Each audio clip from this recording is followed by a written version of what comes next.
আইন লঙ্ঘন ও ভিসার মেয়াদ উত্তীর্ণ অবস্থায় থাকার অভিযোগে ৬,০০০-এর বেশি বিদেশি শিক্ষার্থীর ভিসা বাতিল করেছে যুক্তরাষ্ট্র।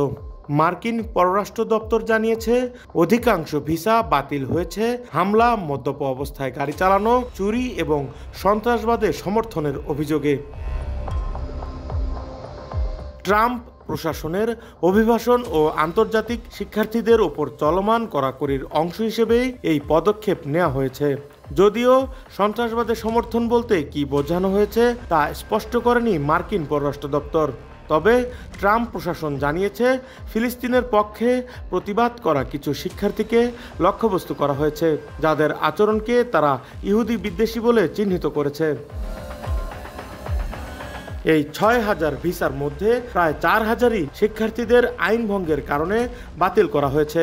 এছাড়া ২ শতাধিক ভিসা বাতিল হয়েছে মার্কিন অভিবাসন আইন অনুযায়ী, যেখানে সন্ত্রাসবাদী কার্যক্রমের সংজ্ঞা দেওয়া হয়েছে মানব জীবন বিপন্ন করা কিংবা যুক্তরাষ্ট্রের আইন লঙ্ঘনের মাধ্যমে সংগঠিত কর্মকাণ্ড হিসেবে।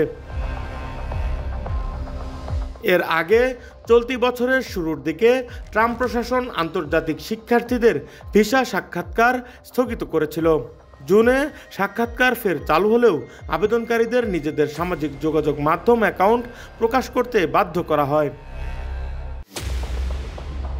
তবে ডেমোক্র্যাট নেতারা ট্রাম্প প্রশাসনের এ পদক্ষেপের সমালোচনা করেছেন। তারা একে ন্যায্য প্রক্রিয়ার ওপর আঘাত হিসেবে বর্ণনা করেছেন।